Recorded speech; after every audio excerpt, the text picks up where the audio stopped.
This episode is brought to you by Audible. For a 30-day free trial and a free audiobook, go to audibletrial.com/multiamory.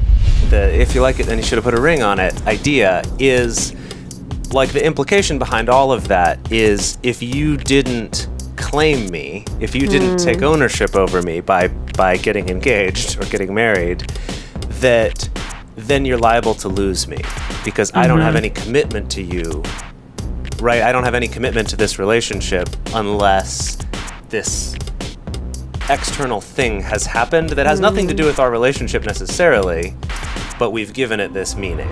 If you're happy with the same old ways of dating, If you enjoy sucking at communication, and you have no desire to improve your romantic life, then our podcast might not be for you. but if you want some out-of-the-box ideas to deepen your current relationships, broaden your sexual horizons, develop a better understanding of yourself, or learn more about non-monogamy, Then you've come to the right place. I'm Jase, I'm Emily. and I'm Dedeker. and this is the Multiamory podcast. Songs I know I did,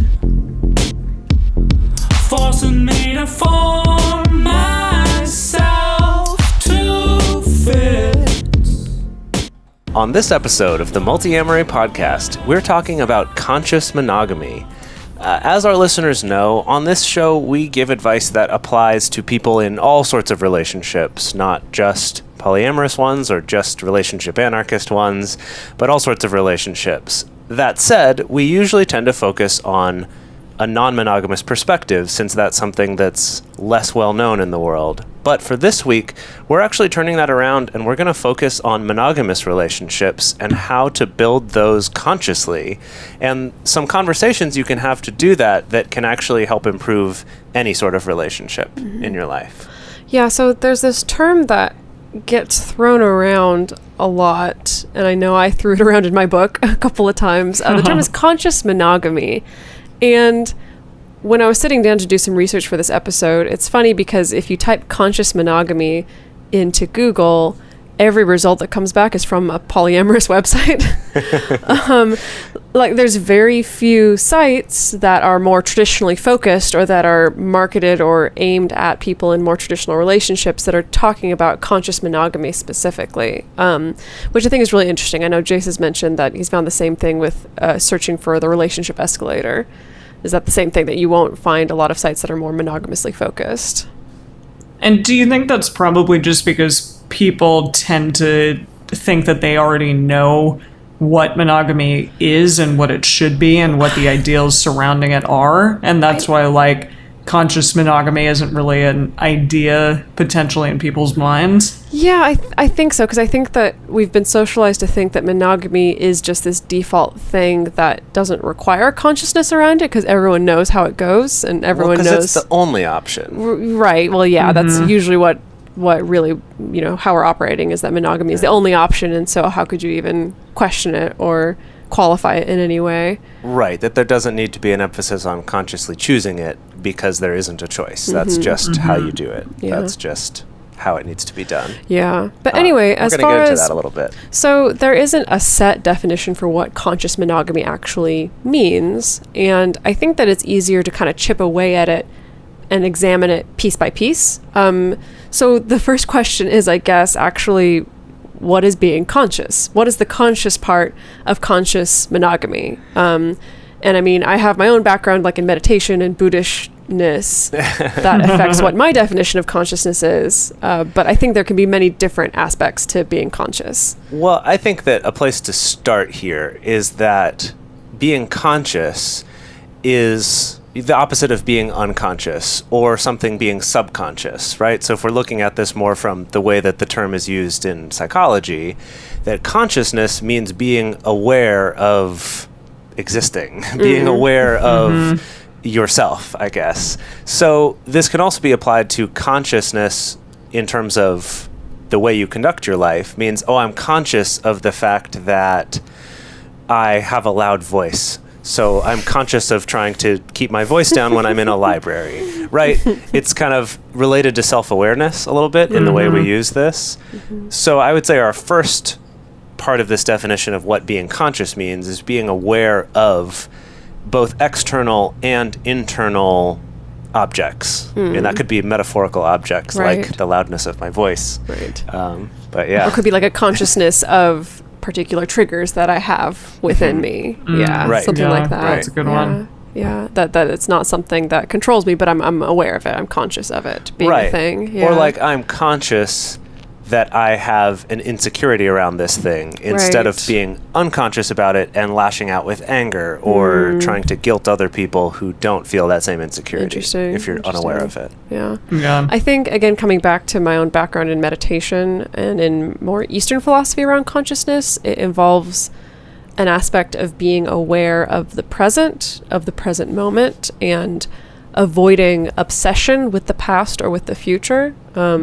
I know that it can be really easy to get reductionist and just be like, oh, it means just living in the present and not worrying about the past or the future, which isn't quite realistic for human beings. And so I think something that's more accessible is this idea of just that you're avoiding being obsessed with the past, you know, like reliving the past or rehashing old memories or wanting to go back to the past.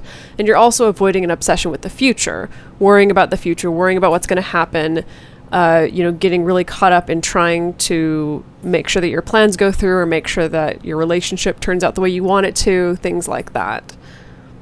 Yeah, or that your past relationships also are going to dictate what your future relationships Yeah, will. being obsessed with what happened in past relationships also. Yeah, because I've definitely been in past relationships, and I'm like, well, I guess it's probably going to go the same way in this one, or that it's something that I'm consciously like looking out for at all times. So that's I a could good also thing to see this applying to being too future focused. Of Oh yeah. well, I know that this relationship's gonna be fine, so I'm gonna put up with it being really shitty right now. And kind of with this Interesting. That's an interesting idea weird that way of just looking somehow at it's it. gonna work out because that's what happens in the movies. Yeah, Of No, like that's a putting it good more one. on the future of someday it's going to be good. Yeah, my so I happiness can- is in the future, so I don't need to be happy right now. Interesting. Yeah. That's interesting. And another aspect of being conscious is being mindful of your thoughts, your emotions, your actions as they come and go, and really not letting them overtake you. So if you're in a position where you're really angry about something, to not let that just completely like flood your life or flood the thing that's occurring in front of you or causing it to kind of overtake you. Yeah, or let it color everything in your life. Yeah, absolutely. Right? You're Like, angry about one thing, and because of that, you quit your job. your interactions, Right. sure, your interactions with everyone around you is always colored by that one thing. Yeah. Right, Yeah. right. I think the mindfulness of thoughts is interesting because it's this idea that you can have a thought and you can be conscious of the thought, but that doesn't mean that you can believe the thought or believe that the thought is true. Okay. Are you for supposed to like just observe the thought? Yeah, like observing Yeah. a thought, like because you can have a thought of like, oh, my life sucks. Maybe if you're having a bad mood, or if you're like, I don't know, if you're feeling sick or something bad happened at work, and you can have the thought of like, my life totally sucks and it's awful. But maybe that's not actually true. Maybe it's just I had a bad day. It's just I'm in a bad mood right now. It's just I'm PMSing right now. And so you can observe the thought without internalizing the thought, I suppose. I think that's a big part of consciousness for me, I think. I've found I need to be really aware of that when I'm tired. If I haven't right. slept enough for a couple days, I'll tend to get a lot more jealous or just a lot more sort of depressed about myself, or I'll feel less motivated because I'm tired, and then reflect that onto like my worth as a human being. And I'll get like I can Truth. get quite upset, especially when I'm tired. And as I've become more aware, or to put it in these terms, more conscious of that, that has helped me to, it doesn't make the feelings go away, but it at least helps me to realize I don't need to make any major life choices based on that's those not your feelings. reality necessarily. Right, and that I Right. need to get to sleep. Right. Dedeker, haven't you said feelings are not facts? Yeah. Well, this very much leads into the next thing I want to bring up is having an awareness of impermanence. Again, to bring it back to the Buddhishness, Yeah. which is very much a foundational belief that everything is impermanent. But really, it is, including your feelings. So, for instance, Jase, like you're in your example, when you're getting really tired, and it's more likely to bring up these feelings of hopelessness or depression or negativity, of being able to be conscious of like, oh, but this is just a feeling that's in this moment, and it's gonna pass. That this isn't Shall forever. pass. It may Yeah. pass in 30 seconds. It may pass after I've had a full night's rest. It may take a week to pass, but it'll pass. It just made me think of the David goes to the dentist. Yeah. Is this Is going this to be real? forever? Is this gonna be forever? That Oh God! Wait, that when you're are feeling you? things. Was that about someone getting their wisdom teeth taken out? It No, wasn't his no, it wisdom was the teeth. little but boy. but it was some kind of dental surgery, I think. Where Oh, he was God. recovering. He was coming out of The anesthesia. Yeah. Also, Emily, what rock have you been living under that you don't know the context? No, of I David did. after the I watched a bunch of videos like that when I was about to get my wisdom Oh, teeth geez, so taken you out. just like loaded up So on that's David why- on after dentist videos. Yeah, man. well, those ones were funny, and they made the thought of it not so scary. Oh, That's good. That's nice. That's good. Yeah, for sure. It's so that anyway- too passed. Yeah. Having an awareness of impermanence that this won't be forever, as David Yeah. after the dentist says, but also that people come and go, relationships come and go, plans come and go. You may have really good plans laid out and they don't come through, and maybe something better happens, maybe something worse happens. I think it's an awareness that just that's part of the nature of life, that things are impermanent. That's wrapped up into being conscious for me as well. Great. Okay, so if we take that as sort of our working idea of what consciousness is. Which is probably good to have in many arenas of your life, not just your relationships. Right. Not just your Absolutely. relationships. But so now let's start with the opposite. What does a lack of consciousness look like when it comes to relationships, specifically monogamous relationships? So like, what does Yes. unconscious monogamy look Yeah. like? Exactly. It's this idea that if you come together and commit to being sexually exclusive, it's because it's how we were conditioned or motivated by the desire for security and this, worry or fear of aloneness or just blind infatuation. Any of the above, that's kind of an idea of unconscious monogamy. Yeah, just that it's it like- occurs because, this is the way that things are. So we're being unconscious about it, not being or mindful out of it. fear, like you were saying. Yeah. Exactly. I'm so afraid of being alone, so I'm going to do this thing. Yeah, Yeah, so it gonna be kind with of this comes person. down to the motivations for monogamy. And so in my head, I broke it down to a couple different iterations of unconscious monogamy, a couple different categories that I feel that I see often either modeled in our media or modeled among our groups of friends or among clients. That I kind of broke it down to these rough 4 categories of unconscious monogamy that I see. And often people have it all mixed together. Sometimes it's not just Sure. one. Yeah, you Yeah. won't just be one of these. Yeah, So yeah. start us off with part 1, section 1, category 1. Section 1, paragraph A. Yeah. So I called this jealous/possessive monogamy. And this is when you're choosing monogamy for the purpose of protecting you from feelings of jealousy. I think we confront this a lot in the non-traditional relationship space, because that gets to the core of people who have a hard time adjusting to polyamory or anything non-monogamous is like, but with monogamy I don't have to feel jealous, which is not necessarily true. Right. People definitely feel jealous even in monogamous relationships, but this idea of like, if I'm monogamous, if my partner's monogamous with me, then I won't have to feel threatened. I won't have to have my insecurities triggered by them being with somebody else. And so it's choosing monogamy for the purpose of protecting yourself from feelings of jealousy. This is closely related to the nuance of more possessive monogamy, which is I want to be monogamous because I want to tie down or I want to take ownership of this person that I'm infatuated with, this person that I'm falling in love with, or this person that I think is a quote unquote a good catch.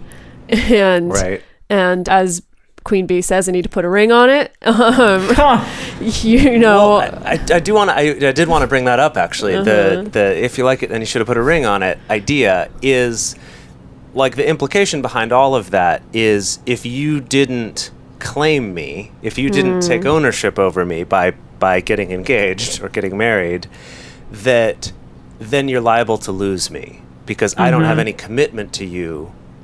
Right? I don't have any commitment to this relationship unless this external thing has happened that has nothing to do with our relationship necessarily, but we've given it this meaning. right? Well, that's kind of a relationship escalator idea as well. Yeah, a lot of this is tied up into the relationship escalator stuff. And a lot of people in monogamy do kind of believe like, oh, if I'm in this monogamous relationship with someone for X amount of time, then it's just, it's only the next possible step of being in a marriage with that person. Right. Or riding the relationship escalator to its eventual death declining. Yeah.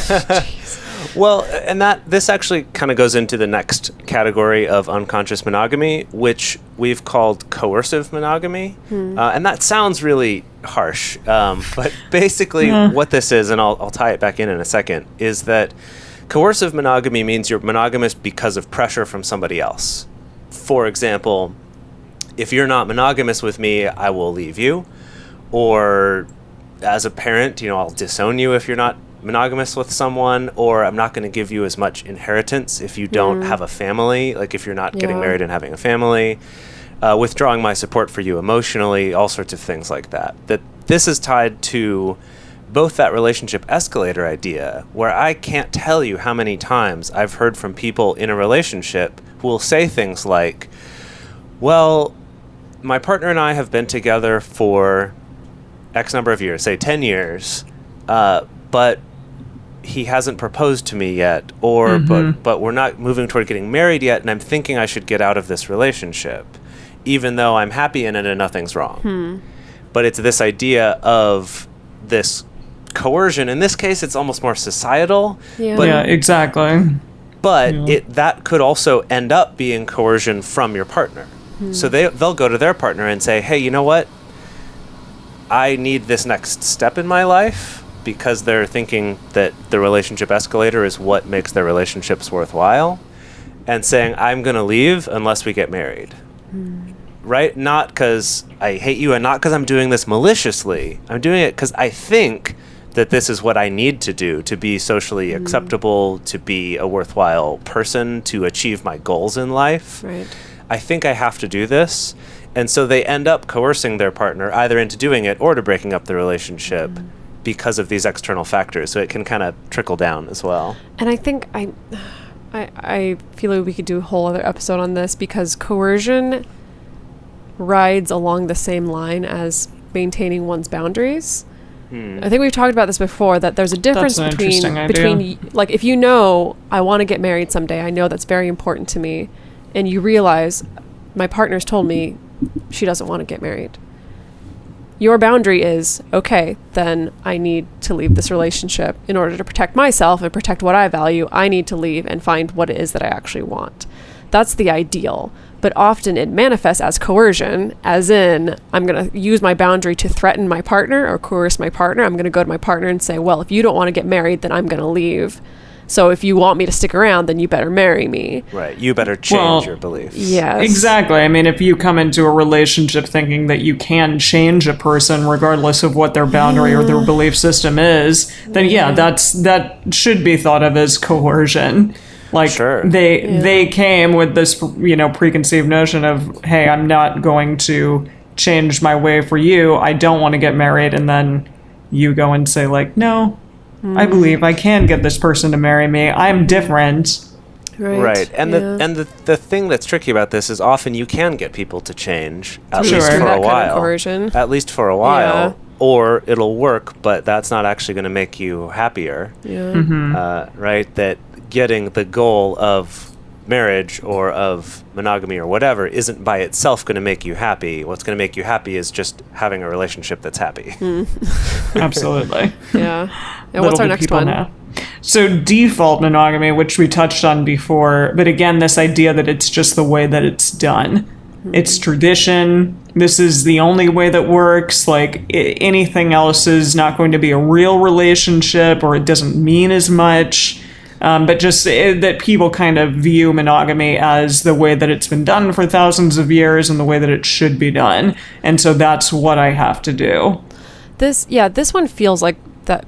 I feel like this is the perfect definition of unconscious monogamy, because it's monogamy that is not proactively or consciously chosen. It's just, this is the way everybody does it, and this is what's been expected of me from the moment that I was born, and this is what I'm going to do. And I think for all three of us, that's very much the way that we were raised, was in this context of like monogamy is the default. Like, just what you that's do. just what you do. Yeah.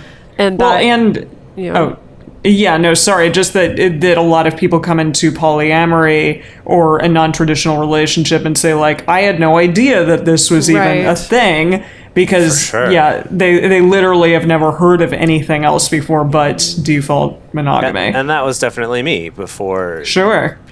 Before it was a gradual process of different realizations of, oh, jealousy doesn't equal love, and then kind of later on eventually discovering polyamory and non-monogamy, that this is something people actually can do.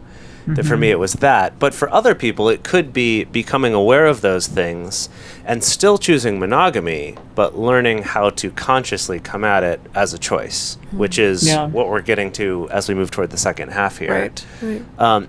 And then the last category of types of unconscious monogamy is, I love this, is called magical monogamy. And this one's a little bit related to the jealous and possessive monogamy, but this one is this belief that there's something magical about being monogamous or about getting married or whatever part of the kind of social script for how monogamy works, that there's some inherent magic in those things that's going to solve your relationship problems or solve your personal problems, Yeah. right? Like, you complete me, from Right. Jerry Maguire, right? Right. That Sure. sentiment right there, I think, is one of the most toxic sentiments that's ever been propagated into the world of dating. You're is my the better idea, half. right? My better half. That somehow you're going to fix my problems by being with me, specifically by being monogamous with me, but by being with me at all, right? This can apply in either case. You're filling this hole within me, this void. Right. So this falls into things like where, we have this really tumultuous relationship and we keep hurting each other, but then the people in it will say things like, but we love each other so much, so it's worth it to like get to this point where we can get married even though we're really unhappy together.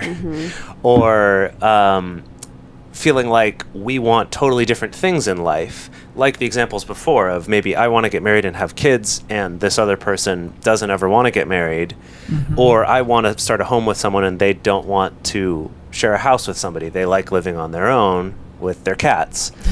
Whatever it is the idea that, oh, but we love each other so much that somehow we're going to get past these incompatibilities, which then ends up turning into that coercive monogamy or other things like, or default monogamy. It can look like other things. I think, honestly, I think the most toxic version of this that I see coming up quite often is just painting monogamy as like the only way that you can truly attain intimacy or love. And that's, we've covered this kind of on the other side of this where we talk about, debunking myths about polyamory, and debunking the notion that polyamorous relationships or non-monogamous relationships are not serious or are not loving. But I think that this often gets fed to us of this idea of like this noble sacrifice of being devoted to just one person. Like, that's truly the only way to love somebody. That's truly the only way to get this magical love, intimacy, magic spell, potion, whatever the fuck. I think that manifests a lot. And for God's sake, like, that's reiterated in every single love story, in every single rom-com, in everything in our culture, is this idea that the monogamous couple creates some magical thing. And I'll be honest, like, I do think there are parts of love itself that are magical, but I think it's important to separate that out from monogamy. Sure. I would go even a step further and say that I don't think I know you would. I don't think any of it is magical, but I think it does feel magical. It feels, we can feel the feeling that we associate with that word of, oh, this just feels so magical. I had this magical evening, right? But I think it's a really damaging thing when we do believe that things have this meaning outside of themselves, that they have more of this cosmic inherent goodness to them rather than just what's going on between those two people, or that group of people, or whomever. And to be fair, let's not be biased here. I think that this kind of magical thinking can infect people who are non-monogamous as well, or Absolutely. polyamorous. Oh God, yeah. Into Oh, thinking for sure. that because you're poly, like somehow you have access to more magic or a bigger heart or think some kind of You're more hooter. enlightened. more enlightenment or whatever. Yeah. I Yeah. think everything in this list we just gave here could also apply to unconscious hierarchy in polyamory. This could apply to all sorts of things that people also do in non-monogamous relationships, whether they're swinging or polyamory or whatever. Well, so I do want us to get to talking about what actually conscious monogamy is. Yeah. But before we get to that, let's take a quick break and talk about the ways that our listeners can help to support our show. Right. So the greatest and best way that you can support our show, become a member of our community, get to interact with other amazing like-minded people who can share insights with each other, or even do a monthly video chat with us, is to join our Patreon. If you go to patreon.com, that's patreon.com/multiamory, you can choose an amount of money to support us with each month. So this could be $5, will get you into our private Facebook group, or $9. We have a private monthly video discussion group that we just had a couple weeks ago that was amazing. And there's all sorts of ways that you can work together with us to build this show, to help determine the direction that this show takes, and to help support us on doing new things like releasing transcripts for our episodes, doing more live events, all sorts of things that people have been requesting us for. This is a way that you can actually proactively come and help us do those things and help us to shape the future of Multiamory going forward. So again, that's patreon.com/multiamory. Another amazing way that you can help us out, and many of you already have done this, is to write us a review on iTunes or Stitcher. We are overwhelmed with the amount of people who have written us things, but you still could help us out greatly if you do so, because writing us a review helps put us higher in search results. So if somebody is looking for a great relationship podcast or a podcast on polyamory, then we will become a higher search result just by you writing us a review. So take the time if you haven't already, and for those of you who have, thank you so much, and write us a quick review, hopefully 5 stars, on iTunes or Stitcher. And our sponsor for this week is Audible. So audible.com is this great library of audiobooks. So what you can do is if you go to audibletrial.com/multiamory. This is very important. Go to audibletrial.com. Right. If you Not just go to plain old Audible. audible.com, you won't get the special offer and it won't support our show. Right. So if you go to audibletrial.com/multiamory, you can sign up for a 30-day free trial of an Audible subscription. They'll give you a credit for a free audiobook that you can download. And best part that we like is that Audible will also send a little bit of a kickback to us to help continue to keep the show running. Even if you don't keep going after the trial. Exactly. Just even for if you doing cancel the trial, first of all, even if you cancel the trial, they'll still support our show, and you can still keep the audiobook that they gave you. So it's a win-win situation all around. Most likely, if you're like us, you'll probably keep the subscription because it's great. You get a credit for a free audiobook every single month. Or if you use it a ton, you can upgrade your subscription so Right. that you get a few credits every month. Right. It's awesome. Yeah. As far as a book that we would like to recommend that's relevant to this topic, actually, is a book called Designer Relationships. Do you remember who the author is for that one? I'm blanking on it right now. It's 2 authors. But it's called Designer Relationships, and it's not about polyamory specifically, although it addresses it a little bit, but it's kind of about this idea of building a relationship that's custom made for you, which we're going to be talking about in the second half of this show. But if you're not sure what title you would want to get as an audiobook, check that one out, Designer Relationships. And with that, let's get back into this. Yeah. So Yeah. what is conscious monogamy? We've laid out what consciousness is. We've laid out what unconscious monogamy might look like.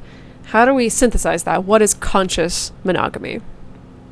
So I think that a really important part of conscious monogamy is it being proactively chosen, as in not just chosen Not by the default. or which is really not a choice at all. Not just kind of landing in it by default, not choosing it because you're put under pressure, or because you're afraid of feeling jealous or afraid of losing somebody.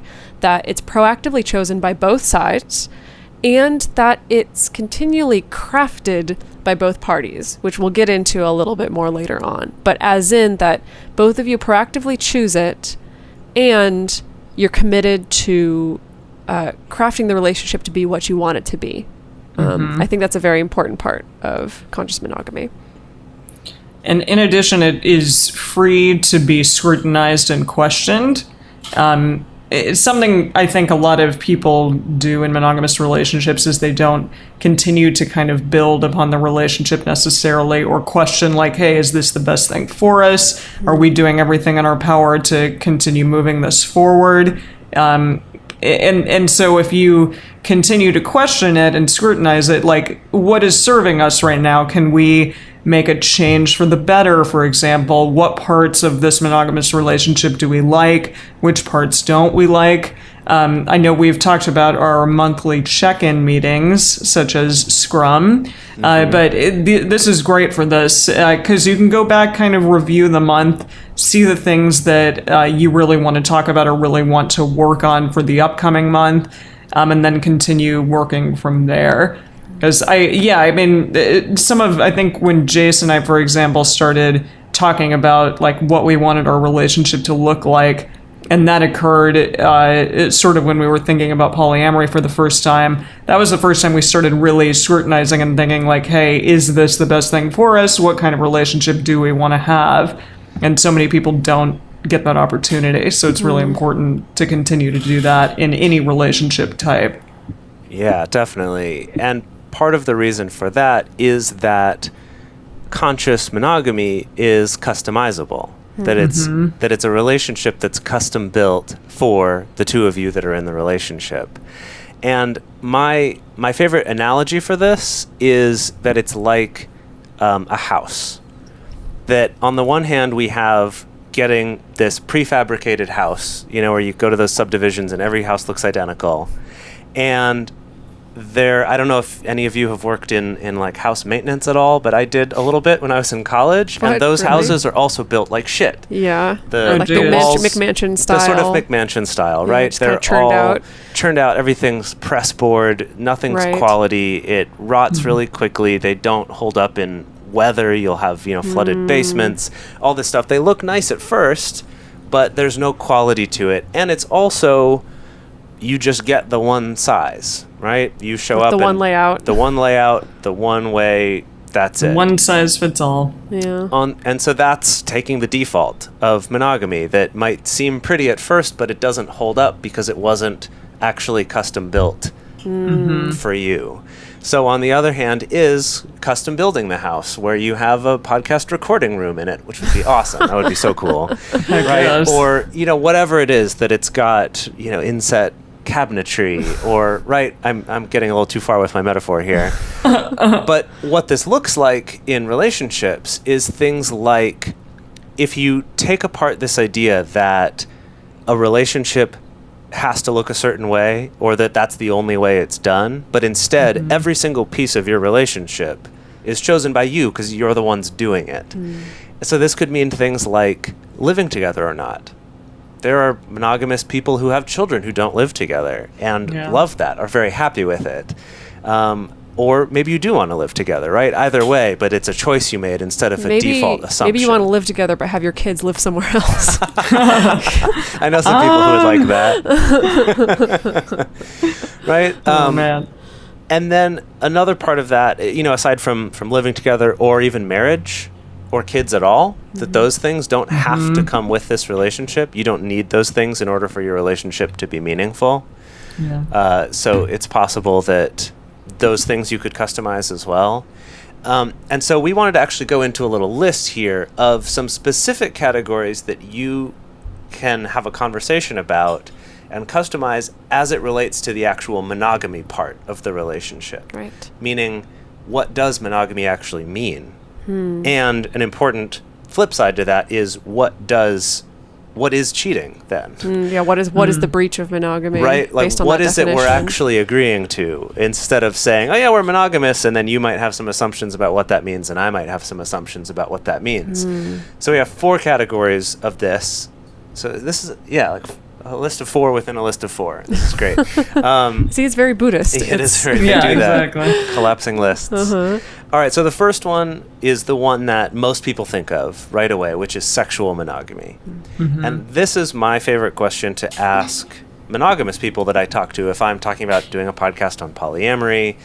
And regardless of their reaction to it, I want to have a conversation with them where I'm not going to try to convince them polyamory is better than monogamy, because I think that's their choice to make. And I don't think it's inherently better. I think it's just a choice that I've made and that I want people to feel free to make. But the question I ask them when they say, well, why would you do this podcast and why would I want to listen to it, is this question is, okay, with you and your monogamous partner, where is the line between what's cheating and what's not? For example, You mean specifically right now with sexual monogamy, yeah. with sexual monogamy is with physical contact, I guess I would call it. It doesn't even have to be sexual, right? Is for some people, making out with their friends at a party is fine. And other people, that would be so, like, break up right now, you've just devastated me. That's awful. For other people, having opposite sex friends is not acceptable, counts as cheating, right? Like having physical contact with any opposite sex holding hands friend, with or cuddling, or holding hands with or cuddling with a friend, Right. would be considered cheating. And for other people, they're like, what? No, of course not. That's totally fine, right? That there's this whole range, and actually having a conversation about, you know, what that means to you and what you are okay with or aren't, could also help shine some light on why you might think that. Like maybe you would say, oh yeah, no, cuddling, that wouldn't be acceptable. But when you're actually having that conversation about it, you go, well, why is that? Yeah. Like, why would I be bothered by cuddling? I guess I wouldn't be bothered by that, right? Or maybe you still are, but either way, you've had that conversation. Because I know a lot of people who've gotten into some situation where they get into a fight over, I flirted with somebody at a party, and now my partner is treating me like I cheated on them. But I can't say, hey, we clearly said this was okay, Right. and they can't say it wasn't, but you're both just as hurt, possibly more hurt, because you broke a rule without knowing it was there, Right. I guess. Right. Yeah, that makes sense. I think another aspect to talk about, so that's the sexual monogamy arena. Let's say physical monogamy. We'll say, Can we yeah, change that? physical. Yeah, because it could be It's something not like just getting a sex. massage or Sure, yeah. or cuddling Yeah. or whatever, Yeah. you know. So let's talk about the arena of emotional monogamy. I know there's been a lot of play around like emotional infidelity and things like that. yeah. I think it is important to sit down and talk with your partner about what counts as emotional monogamy. Now, for a lot of people, it means, well, you're the only person that I love or that I'm in love with, or that I'll say I love you to in a romantic way. But it can, you know, you can take the conversation further by asking, well, what if I have a really close friend that I spend a lot of time with, and like we go to the movies together and I confide in them? Is that okay, or is that violating something? Like, would you prefer that I reserve those kind of interactions only for my romantic partner? Emotional monogamy can take many, many different forms, but for some people, it really isn't acceptable for you to get a close, intimate friendship with someone that you're not in a romantic relationship with, and they'll feel more threatened by. It reminds me of the conversation around having dinner alone with someone of the opposite Right. sex. Oh, right. All that came up with Mike Pence. Mike Right. Pence, Freaking yeah. butthead. Well, right, but this is a good example. and what Multiamory was- shows its true colors and our Yeah, sorry. exactly. That's fine. But I remember reading an article about that talked about some studies that were done showing that a surprisingly high number of people agree with that statement, though. Right. That having That's somehow having drinks or infidelity. dinner alone with someone of the opposite sex counts as would not be acceptable, in Yeah. Right. in a married relationship. Yeah. So what that is an important conversation to have of, well, dinner or drinks can look a lot of different ways. Right. So maybe it's not the dinner or drinks that's specifically the problem. So let's get clearer on where are the lines. Right. Mm-hmm. Right. Instead of yeah. just assuming or trying to make this broad statement Broad that sweeping statement about it, eliminates, yeah. A quarter of the heads of state. God. Closely related to that is this concept of social monogamy. And I think this is really fascinating because for some people, it's much more important for them to be perceived as monogamous than to actually be monogamous. This comes up not just in monogamous relationships, but I think also in a lot of polyamorous relationships. You know, when we see things like people not wanting you to post pictures with another partner on your social media or something like that. And also if you're not out of the closet, that might be understandable as well. Of like, we need to be perceived to be monogamous as a matter of safety in this particular context. Or if you're a politician like Frank Underwood. Yes, yeah. That you need to be perceived, at least socially, as being monogamous. And straight, apparently. But let's say if if you only have one partner, it's still important to talk about this because I think this gets into the realm of how much are we comfortable talking about our relationship on social media? How much are we comfortable posting pictures together on social media? Is that something that one partner expects is going to happen a lot? Is that not very important to the other partner? Is one partner going to feel slighted if their partner doesn't post a lot of pictures or tags or stuff on social media? And or I think say, I'm in a relationship with X on Facebook. Right. How important is it that you're Facebook official or not? You know, like totally. it is important to actually have these conversations in order to get clear on it. Yeah, another part of that actually goes back to the idea of having close friends and things like that, and taking apart each part of monogamy and choosing which ones work for you. But is the idea of things like work parties or family events of does our monogamy mean that not only am I the only person you're allowed to take to anything like that, but also you have to take me to everything like that, or at least invite me? Or is it okay to say, you know what, I'm going to go spend the holidays with my family, you can spend it with your family and bring along your friend, or, you know, whatever it is, right? Is that okay in your relationship? That can also apply to this social monogamy and also transitions into our next topic. Exactly, into activity monogamy. I was going to bring that up. That some people think that, well, if we're together, we have to spend holidays together, for example. But that might not necessarily be the case. But also that, like, okay, we're only allowed to go to this restaurant, or we're only allowed to go to this play party, or whatever. I mean, whatever it may be, but that you're monogamous through the activities that you choose to do with that person only. Or that, like I was saying, that you have to do it, though. That if you didn't invite them to a work party, you know, then you just wanted that to would spend be time with your perceived as coworkers, like that would be a betrayal. Really weird or screwed up, Yeah. And I mean, this activity monogamy thing, it doesn't have to be more toxic, like in the ways that I think you guys are describing it. Like, Sure. Because I think that if you are consciously choosing monogamy, I don't think it's necessarily a bad thing to say like, hey, this particular vacation destination, I love that that's our place. Like, I love that we made all these memories in the Bahamas, and I love the idea of that being our retreat, and maybe we can go back every couple of years, and like I love the idea that that's something that makes our relationship very special. You know, but just talking about those things with your partner and just having an awareness of it. Well, I'll give you another more positive spin on something that I was painting as negative, was like with the work events, for example, which I think falls into both social monogamy because it's about how you're perceived, and also activity monogamy of what you do together. But it could be fair to say it's really important to me that I'm always the one you bring as your plus one to your work events or something. But that in having that conversation, part of that could also be, well, then let's figure out some other things that you can do with your best friend that I'll understand. Those are your events. Like, by knowing that I've said this one's really important to me, I can understand that you might have other things that are important with other people, like other friends or things like that. So that to put a more positive spin on that one, that doesn't have to be a bad thing. Yeah.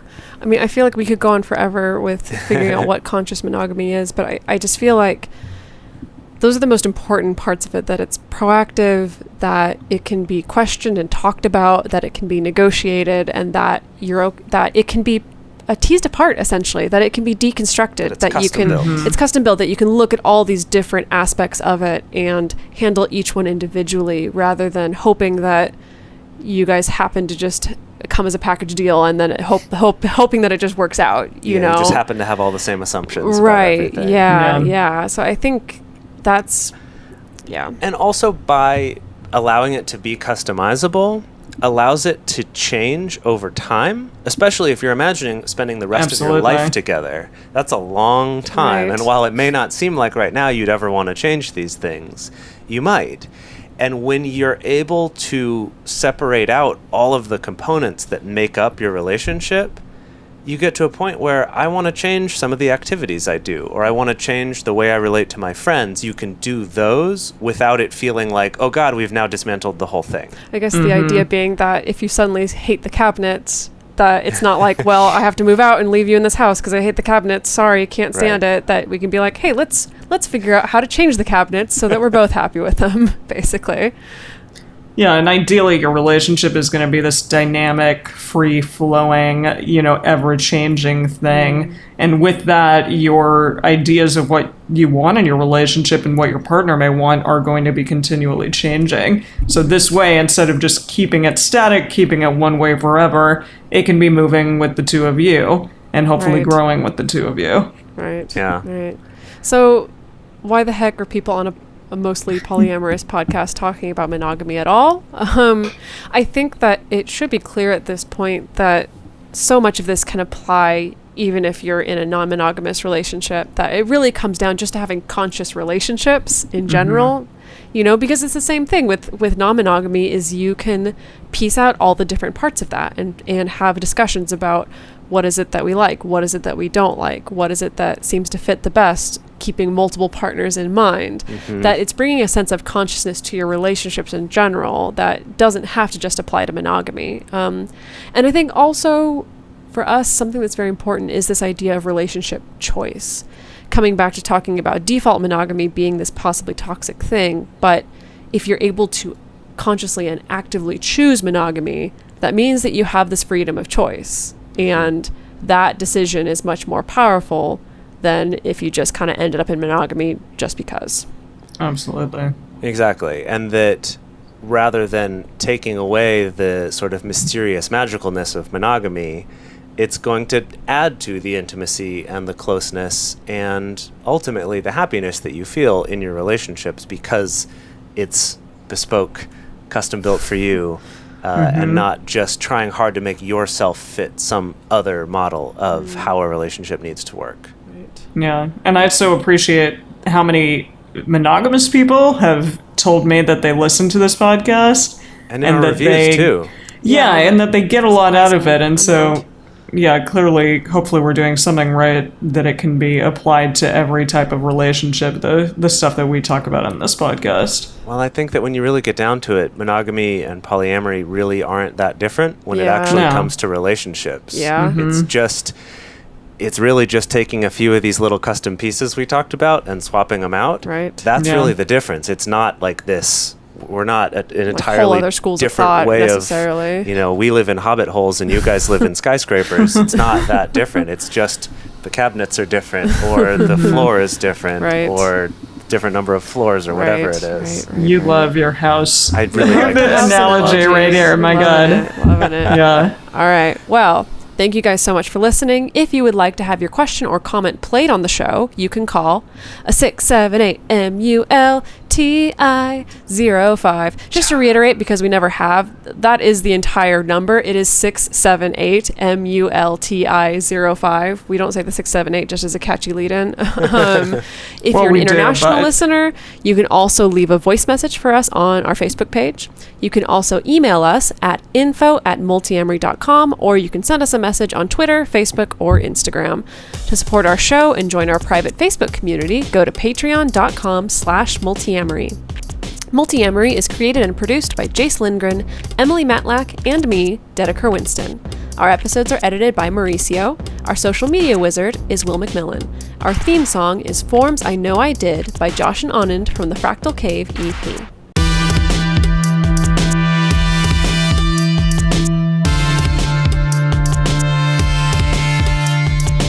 Hi, I'm Marla Marie Dean, author of Behind Closed Doors, and you're listening to a Swing Set podcast on swingset.fm.